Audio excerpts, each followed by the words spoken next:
ఈ సృష్టి అంతా కూడా నిరాకారమైన, మన కంటికి కనపడని, శక్తివంతమైన, తర్వాత కదలిక కూడా లేని ఒక భగవతత్వం యొక్క జ్ఞానం యొక్క రచన. అంతే కదా! ఎంత వండర్ఫుల్ రచన. చెట్టు తీసుకోండి, వండర్ఫుల్గా ఉంటుంది. అంటే ఏంటి, మిస్టిక్ అనమాట. అద్భుతం. అంటే వస్తుంది, ఉంటుంది, వెళ్ళిపోతుంది. ఏదైనా సరే కూడా, కానీ చూసినప్పుడు మాత్రం మనకు వండర్ఫుల్గా ఉంటుంది. అట్లాగే మన క్రియేషన్ కూడా అంతే. మన క్రియేషన్ కూడా ఆ భగవతత్వం యొక్క జ్ఞానం యొక్క విత్తనం మనలో ఉండబట్టే మన రచన కూడా వండర్ఫుల్ అనమాట. అల్టిమేట్ ఏం చెప్తున్నాడు, ఎట్లా జరిగింది ఆ శక్తి యొక్క క్రియేషన్ ఎలా జరిగింది? ఆ నిరాకారమైనటువంటి శక్తిలో నుంచి ప్రకృతి అంతా వ్యక్తమైంది.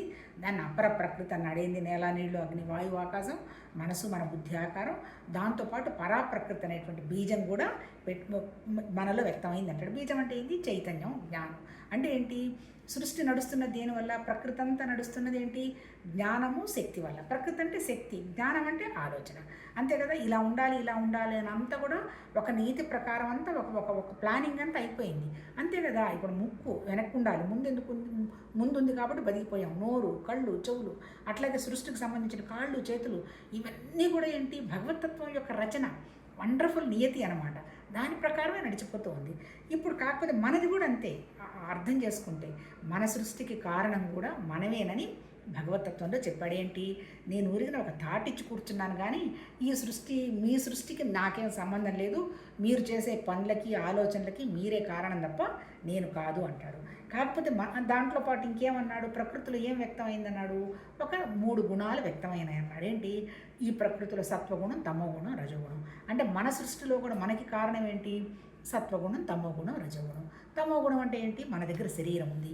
రజోగుణం అంటే ఏంటి? మన దగ్గర ప్రాణం ఉంది. సత్వగుణం అంటే మన దగ్గర మనసు ఉంది.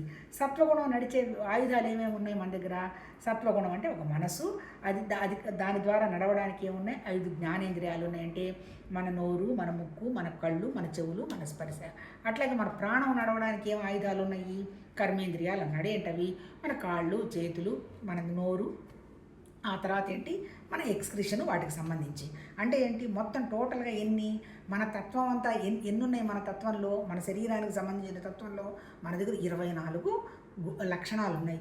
ఏంటి? పంచభూతాలు ఉన్నాయి, కర్మేంద్రియాలు ఉన్నాయి, జ్ఞానేంద్రియాలు ఉన్నాయి, మనసు, బుద్ధి, అహంకారం, ఇవన్నీ ఉన్నాయి. అంటే వీటి ద్వారా మనం నడుస్తున్నాం. కాకపోతే ఈ నడుస్తున్నదంతా ఎవరు నడిపిస్తున్నారు? మన మనస్సు, మన ఆలోచననప్ప, అంతకంటే ఏం లేదు. మనసు ఒక హయ్యెస్ట్ దాని మీద మనసు పెట్టింది అనుకో. ఇప్పుడు సపోజ్ ఏదైనా నేను చదివి అర్థం చేసుకుందాననేటువంటి విషయం మీద పెట్టిందనుకో, ఇంకా నా మనసుకి ఇంకా పనేం లేదు. 24 గంటలు అదే గోల. మళ్ళీ ఇదే మనసు పెట్టి ఏదైనా స్నాక్స్ ఏదైనా చేద్దామని పెట్టిందనుకో, 24 గంటలు అదే ప్లాన్ చేస్తుంది. దేని మీద